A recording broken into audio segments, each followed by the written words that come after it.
اعوذ باللہ من الشیطان الرجیم، بسم اللہ الرحمن الرحیم۔ روحانی وظائف آفیشیل کے معزز سامعین و ناظرین، السلام علیکم ورحمۃ اللہ وبرکاتہ۔ ایک نیا عمل، ایک نئے ویڈیو کے ساتھ آپ کی خدمت میں حاضر ہوں، اور آج کا جو ہمارا عمل ہے وہ بسم اللہ الرحمن الرحیم کا عمل ہے، اور یہ بھی تسخیر خلق کا عمل ہے۔ اس کے ذریعے سے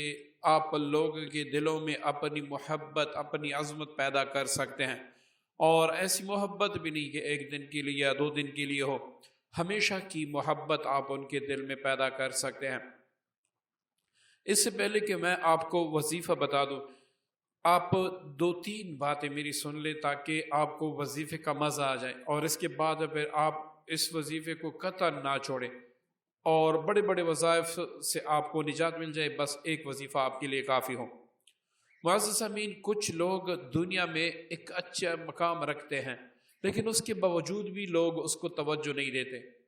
اور بعض کاروباری حضرات ایسے ہیں کہ لوگ ان کے کاروبار کی طرف آتے ہی نہیں ہیں، وہ تک جاتے ہیں، پھر سوچتے ہیں کہ آیا بندش ہے، جادو ہے، جنات ہے، کیا وجہ ہے۔ اور کچھ بہنیں ایسی ہوتی ہیں جو رنگ و صورت سے خوبصورت ہوتی ہیں یا خوبصورت نہیں ہوتی، ان کے رشتے نہیں آتے کیونکہ ان میں تسخیر نہیں ہوتی۔ قدرتی ایک تسخیر ہونی چاہیے انسان کے اندر، تب جا کے معاملہ بنتا ہے۔ تو یہ جو ہمارا آج کا عمل ہے یہ اسی حوالے سے ہے، مطلب آپ تسخیر کی نیت سے اس کو اگر پڑھیں گے تو ایسی تسخیر پیدا ہوگی، اگر آپ کی شادی نہیں ہو رہی وہ بھی ہو جائے گی، اگر آپ کو گاہک چاہیے اپنے کاروبار کے لیے وہ انشاءاللہ سارا کچھ ہوگا، اگر آپ آفس میں اپنا مقام بنانا چاہتے ہیں، لوگوں میں اپنا مقام بنانا چاہتے ہیں، تو یہ آپ کے لیے کافی ہے۔ اب معزز سامعین، بسم اللہ الرحمن الرحیم کا یہ وظیفہ آپ نے کس طریقے سے پڑھنا ہے، اس کے میں 2 طریقے آپ کو بتاؤں گا۔ پہلا طریقہ آپ نوٹ فرما لیں کہ آپ نے ہر نماز کے بعد اول آخر 3 بار درود پاک، درمیان میں 41 بار بسم اللہ الرحمن الرحیم یہ پڑھنا ہے، اور تصور اپنے کام کا رکھنا ہے کہ اللہ جتنے بھی لوگ ہیں، چاہے وہ مرد ہیں، عورت ہیں، بچے ہیں، بوڑھے ہیں، ان سب کے دل میں میری عظمت، میری محبت پیدا کر دے۔ اسی طریقے سے آپ نے ہر نماز کے بعد پڑھنا ہے، لیکن عشاء کی نماز کے بعد آپ نے اس کو 313 بار پڑھنا ہے۔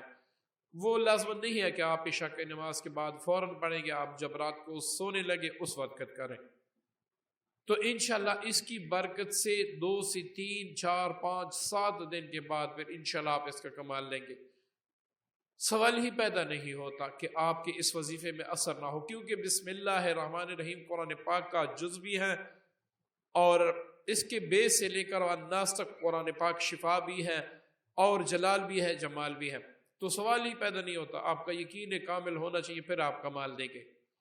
اب اس کا دوسرا طریقہ نوٹ کر لیں، وہ صرف 21 دن کا ہے۔ 21 دن کے بعد آپ کی جو تعداد ہے وہ کم ہو جائے گی، اور آپ ہر نماز کے بعد بھی نہیں پڑھیں گے، لیکن اثر ویسے ہی ہوگا۔ آپ نے 21 دن تک کسی بھی جگہ پر، وقت صرف اس میں ایک ہوگا، جگہ کی اس میں کوئی شرط نہیں ہے، آپ نے روزانہ بسم اللہ الرحمن الرحیم کو 786 بار پڑھ کے 1 گلاس پانی پر دم کرنا ہے، اور یہ کہنا ہے کہ یا اللہ، بعد میں یہ دعا کرنی ہے کہ یا اللہ اس دعا کی، بلکہ اس بسم اللہ الرحمن الرحیم اسم اعظم کی برکت سے، اور جو پانی میں نے دم کیا ہے اس کی برکت سے میرے اندر ایسی روحانی قوت، روحانی تسخیر پیدا کر دے، جو بھی مجھے دیکھے مجھ سے محبت کرنے لگے، جو بھی مجھے دیکھے اس کے دل میں میری محبت پیدا ہو، اور جس کی بھی مجھ پر نظر پڑے وہ مجھ سے دوستی کرنے کا قائل ہو۔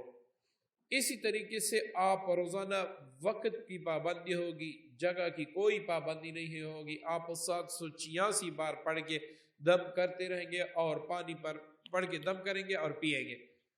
اسی طریقے سے جب آپ پڑھتے پڑھتے آپ کو 21 دن پورے ہو جائے، بس عمل آپ نے چھوڑ دینا ہے، اب آپ نے صرف ورد رکھنا ہے۔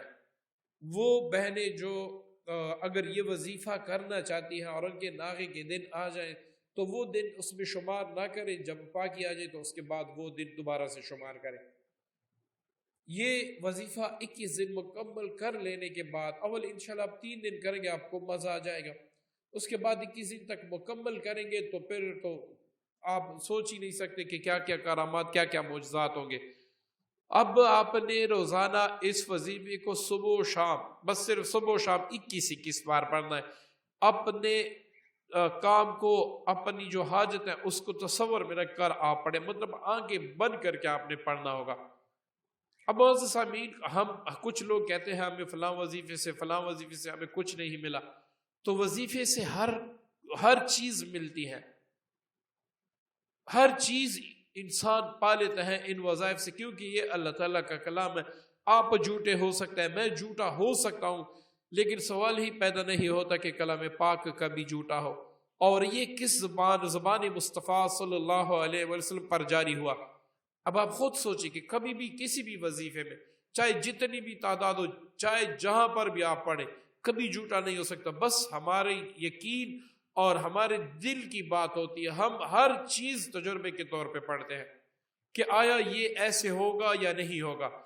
تو اس وجہ سے پھر ہمیں ناکامی کا سامنا کرنا پڑتا ہے۔ آپ جب بھی کوئی وظیفہ پڑھے، دعا کرے کہ یا اللہ میں تیرے در کا مانگتا ہوں، تو میرا داتا ہے، میں تجھ سے مانگنے بیٹھا ہوں، میں اپنی اوصاف کے مطابق مانگوں گا، اور یا اللہ تو غنی ذات ہے، تو مجھے اپنے اوصاف کے اس پہ دے دے۔ یہاں پر ایک واقعہ آپ سن لیں تو انشاءاللہ آپ کا ایمان تازہ ہوگا، پھر کسی وظیفے میں آپ کو کبھی بھی ناکامی نہیں ہوگی۔ ایک بار ایک شخص آیا محمود غزنوی رحمۃ اللہ علیہ کے پاس،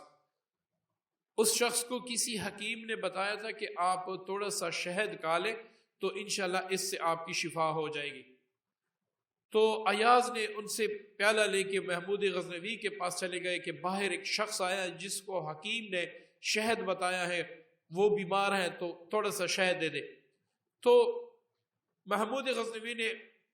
ایاز کو کہا کہ اس کو وہ بڑا برتن جو ہے وہ دے دیں۔ تو ایاز حیران رہ گئے کہ حضور اس نے تو صرف ایک پیالہ دیا ہے، چھوٹا سا پیالہ، اور آپ اس کو ایک بڑا برتن دے رہے ہیں، تو یہ کیا وجہ ہے؟ تو محمود غزنوی رحمت اللہ علیہ نے فرمایا کہ اے ایاز، اس نے اپنے مطابق مانگا، مطلب جو اس کی حیثیت ہے اس کے مطابق مانگا، اور میری جو حیثیت ہے میں نے اس کے توسط سے دیا، مطلب میں، وہ غریب ہے، اس کے مانگنے کی ہمت ہی اتنی ہے کہ ایک پیالہ مانگے، اور میں چونکہ بادشاہ ہوں، میری اوصاف یہ ہے کہ میں اس کو زیادہ دوں۔ تو جب ایک انسان اتنا غنی ہوتا ہے تو آپ خود سوچیں کہ رب تعالیٰ کتنا رحیم ہوگا۔ آپ اس یقین سے کسی بھی وظیفے کو پڑھیں، سوال ہی پیدا نہیں ہوتا کہ آپ کو کبھی بھی ناکامی ہو۔ امید کرتا ہوں آج کی ویڈیو، آج کا عمل آپ کو پسند آیا ہوگا۔ اپنی دعاؤں میں یاد رکھیے گا۔ السلام علیکم ورحمۃ اللہ وبرکاتہ۔